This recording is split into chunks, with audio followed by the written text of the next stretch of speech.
Hi guys, welcome back in call infotech.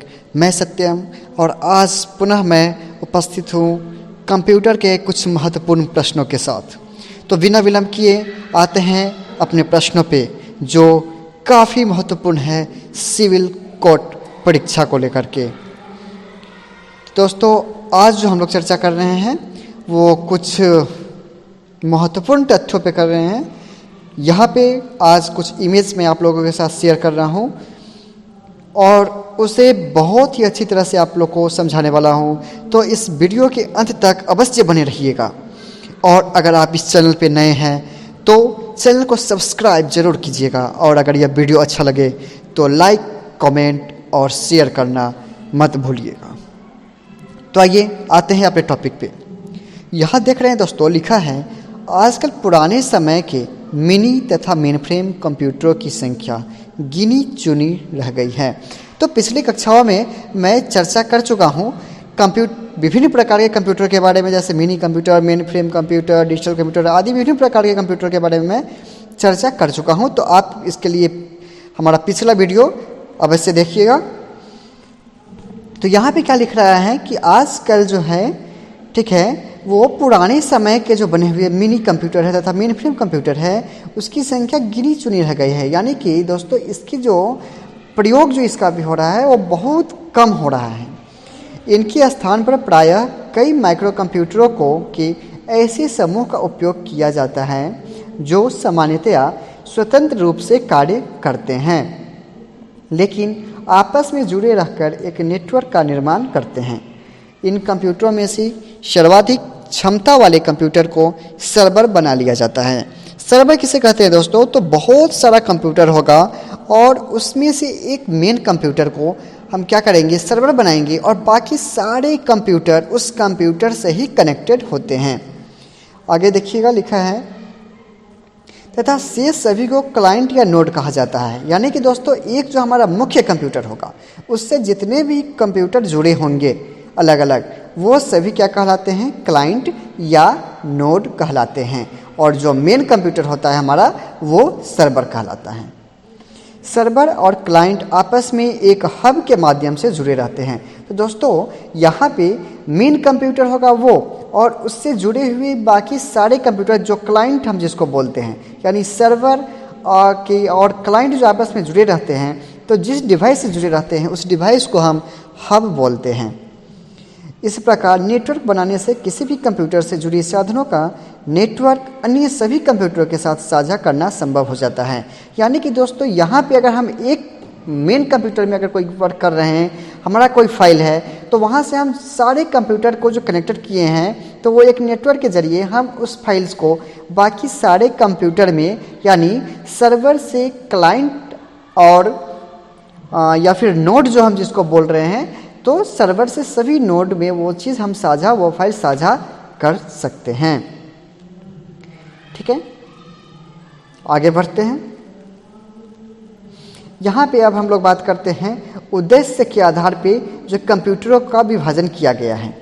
यहाँ क्या लिख रहा है? उद्देश्य के आधार पर, that means based on purpose. तो उद्देश्यों के आधार पर कंप्यूटर को दो प्रकार में बांटा गया है। ठीक है, ये दो प्रकार कौन कौन से होते हैं देखिएगा। पहला है समान उद्देश्यीय computer, general purpose computer, and second is विशिष्ट उद्देश्यीय कंप्यूटर, मतलब स्पेशल पर्पस कंप्यूटर। तो एक एक करके हम दोनों को समझते हैं। पहला जनरल पर्पस कंप्यूटर जो है दोस्तों, वो कहता है कि सामान्य उद्देश्यों की पूर्ति के लिए इन कंप्यूटरों का प्रयोग किया जाता है। सामान्य उद्देश्य मतलब कि इसका मतलब हुआ कि छोटे छोटे कामों के लिए जो हम लोग करते हैं वो जनरल पर्पस कंप्यूटर का प्रयोग करते हैं। इनके द्वारा दस्तावेज तैयार करने, उनके ही छापने, डाटाबेस बनाने तथा शब्द प्रक्रिया के द्वारा पत्र तैयार करने इत्यादि सामान्य कार्य किए जाते हैं। यानी दोस्तों, यहाँ पे डाटाबेस क्रिएट हम कर सकते हैं, जो MS एक्सेस के यूज़ करके हम छोटा सा एक डाटाबेस क्रिएट कर रहे हैं। एक्सेल फाइल में हम डाटा रिकॉर्ड कर रहे हैं। ठीक है, प्रिंटिंग का काम कर रहे हैं। उसके बाद डाटा ये कह रहा है दस्तावेज तैयार करने को बोला, जैसे ऑफिशियल कोई डॉक्यूमेंट हम क्रिएट कर रहे हैं, बना रहे हैं, MS वर्ड के अंदर बना रहे हैं, MS एक्सेल के अंदर बना रहे हैं, कोई प्रेजेंटेशन बना रहे हैं पावर पॉइंट के अंदर। तो दोस्तों, ये सब जो होगा वो जनरल पर्पस कंप्यूटर के जरिए हम लोग करते हैं। अब हम लोग बात करते हैं विशिष्ट उद्देश्यीय कंप्यूटर की, यानी स्पेशल पर्पस कंप्यूटर। तो ये क्या कहता है, विशिष्ट उद्देश्यों की पूर्ति के लिए इन कंप्यूटरों का प्रयोग किया जाता है, यानी कि जनरल पर्पस से थोड़े बड़े स्तर का जो कार्य होगा।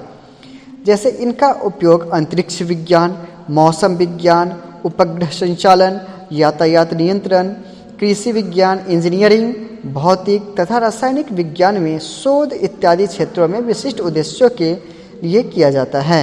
यानी ये सभी, जैसे अंतरिक्ष विज्ञान, मौसम विज्ञान हो गया, यानी दोस्तों साइंटिफिक, ठीक है, साइंटिस्ट के क्षेत्र में, रिसर्च के क्षेत्र में हम लोग क्या करते हैं, स्पेशल पर्पस कंप्यूटर का प्रयोग करते हैं। इसमें प्रयोग किए गए सीपीयू की क्षमता अत्यधिक तीव्र होती है, यानी इसमें जो सीपीयू का प्रयोग किया जाता है वो काफ़ी तीव्र होता है, ठीक है, बाकी जो जनरल कंप्यूटर आपका होता है उससे काफ़ी तीव्र होता है, जिस कारण विशिष्ट उद्देश्य की पूर्ति होती है। यानी उसका स्टोरेज जो होता है, कैपेसिटी, वो उसका प्रोसेसर, ये सभी हाई स्पेशलाइज्ड क्वालिटी का होता है दोस्तों। तो ये था हमारा जनरल पर्पस कंप्यूटर और स्पेशल पर्पस कंप्यूटर का एक डेफिनेशन।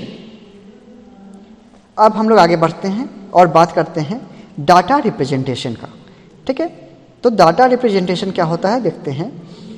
यहाँ लिख रहा है दोस्तों, कंप्यूटर बाइनरी लॉजिकल परिपथ से निर्मित होता है। यानी कंप्यूटर जो होता है वो बाइनरी लॉजिकल से निर्मित होता है। यानी कि हम आपको बता दें कि हमारा जो कंप्यूटर होता है वो मात्र दो ही नंबर को समझता है, 0 और 1 को, जिसको हम लोग क्या बोलते हैं, बाइनरी बोलते हैं। दोस्तों यहाँ से क्वेश्चन आ सकता है कि बाइनरी क्या क्या होता है। तो 0 और 1 जो होता है वो बाइनरी होता है। हम लोग नेक्स्ट क्लास में प्रैक्टिकली पूरा देखेंगे कि किस तरह से हम लोग नंबर सिस्टम ज्ञात करते हैं, कैसे बाइनरी से डेसिमल में जाते हैं, डेसिमल से बाइनरी में आते हैं, पूरा एक्सप्लेन में हम आपको समझाने वाले हैं। ठीक है दोस्तों, आगे देखते हैं। इसमें डाटा को इलेक्ट्रॉनिक संकेतों की उपस्थिति या अनुपस्थिति के रूप में व्यक्त किया जाता है। डाटा का यह प्रतिनिधित्व बाइनरी या द्विअवस्था निरूपण कहलाता है। कंप्यूटर में डाटा को व्यक्त करने के लिए संख्या पद्धति नंबर सिस्टम की सहायता ली जाती है। यह संख्या प्रणाली बाइनरी अवस्था होती है क्योंकि इसके इलेक्ट्रॉनिक परिपथ के ट्रांजिस्टर दो अवस्थाओं को समझते हैं, ऑन और ऑफ। यानी कि दोस्तों जब आप लोग को बताएं कि बाइनरी 0 और 1 होता है दोस्तों, तो इसमें एक ऑन को दिखाता है और दूसरा ऑफ को दिखाता है। जब हम आपको नंबर सिस्टम में बात करेंगे, चर्चा करेंगे, समझाएंगे, तो आपका ये कॉन्सेप्ट क्लियर होगा कि कैसे जो हमारा कंप्यूटर होता है वो 0 और 1 ही समझता है। दोस्तों अगर आप अपना नाम लिख रहे हैं, that means goal infotech, GOALINFOTECH, इतना लिख रहे हैं ना, उसको भी वो कंप्यूटर जो समझेगा वो सभी लेटर को 0 और 1 में ही कन्वर्ट करके समझता है। दोस्तों आप कुछ भी टाइप कर दीजिए, कोई भी वर्क कीजिए कंप्यूटर में, लेकिन हमारा जो कंप्यूटर है वो केवल 0 और 1 समझता है। वो कैसे समझता है दोस्तों, ये हम लोग नेक्स्ट क्लास में देखेंगे। आपको पूरे एक्सप्लेन में हम नंबर सिस्टम बताने वाले हैं दोस्तों। तो इस चैनल पे जो भी वीडियो अपलोड किया जाएगा आप लोग उसे अवश्य देखिएगा, अगर आपको बिहार सिविल कोर्ट में सफलता प्राप्त करनी है तो। ठीक है दोस्तों, आज के लिए बस इतना ही। मिलते हैं नेक्स्ट वीडियो में। नमस्कार, धन्यवाद।